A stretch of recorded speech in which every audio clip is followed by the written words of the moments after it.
Hi hello నమస్తే welcome to news నేను మీ సిద్ధగౌని సుదర్శన్.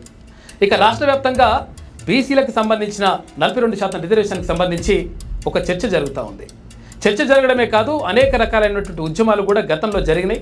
ఇప్పుడు ప్రభుత్వం ద్వారా అమలు చేయించుకొని 42% బీసీలకు స్థానిక సంస్థల్లో నిజంగా ఈ రిజర్వేషన్లు వీటి అంశాన్ని చూస్తే ఇది ద కాన్స్టిట్యూషన్ ఆఫ్ ఇండియా. ఎవడన్నా బీసీల తెరవచ్చి బీసీ జాతుల మీద బీసీ గొంతుకల మీద కుత్తుక మీద కాలు పెడతామంటే ఈ నేపథ్యంలో 42% రిజర్వేషన్ బీసీలకి ఇక్కడ సాధ్యమేనా కాదా? మొట్టమొదటి భారత రాజ్యాంగం రాసినప్పుడు ఈ బీసీ కులాలకు ఎట్లాంటి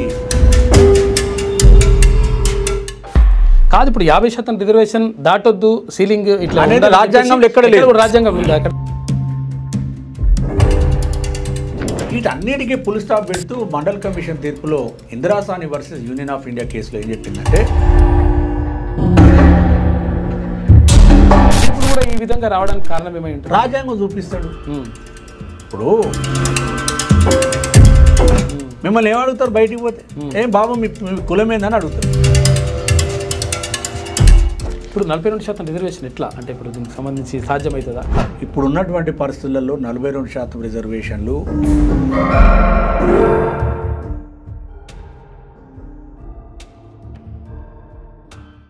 లేటెస్ట్ న్యూస్ తెలుగు మరియు ఇంగ్లీష్ అప్డేట్స్ కోసం ఇప్పుడే క్యూన్యూస్ అఫీషియల్ యాప్ ని ప్లే స్టోర్ నుండి డౌన్లోడ్ చేసుకోండి. సరికొత్త సమాచారాల కోసం క్యూన్యూస్ వెబ్సైట్ ని ఫాలో అవ్వండి. ఛానల్లో ప్రాంతీయ, జాతీయ, అంతర్జాతీయ వార్తలు వీక్షించండి. లైక్ చేయండి.